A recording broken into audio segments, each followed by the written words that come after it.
Shalom, que Dieu vous bénisse, Shalom. Ce jour, nous allons répondre à la question d'une sœur. Que Dieu vous bénisse. Moi, j'aimerais savoir pourquoi Abraham a sacrifié son fils Isaac. Amen. Que Dieu vous bénisse, chère sœur.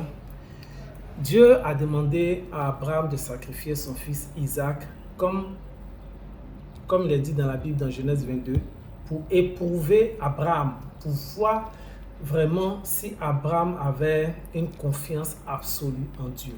Et c'est ce qui s'est passé. La Bible dit à Abraham, après ses deux serviteurs et son fils, pour la montagne, pour aller sur le mont Morija. Et en route, il a dit aux serviteurs, attendez-nous ici. Et il a continué avec son fils. Il a même attaché son fils et il était prêt à immoler, à sacrifier Isaac, qui n'a opposé aucune résistance parce que Isaac connaissait le Dieu de son père et il était suffisamment grand pour s'échapper. Mais déjà à son âge, il avait confiance dans le Dieu d'Abraham. Et Abraham eut entièrement confiance en Dieu. Mais lorsqu'il devait tuer son fils, Dieu a envoyé le bélier. Et le bélier a remplacé Isaac. Et c'est ce même bélier que Christ, lorsque Jean-Baptiste a vu Jésus, Jean-Baptiste a dit, voici l'agneau de Dieu qui ôte le péché du monde.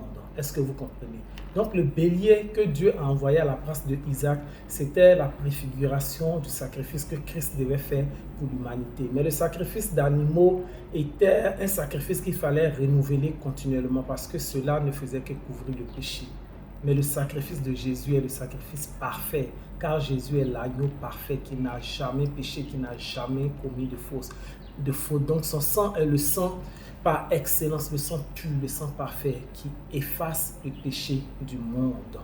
Donc c'était pour éprouver Abraham que Dieu a demandé cela à Abraham. Et Abraham n'a pas failli, c'est pour cela qu'il est appelé le Père de la foi, le Père de notre foi, le Père de la foi des chrétiens. C'est pour cela que nous disons Dieu d'Abraham, Dieu d'Isaac, Dieu d'Israël.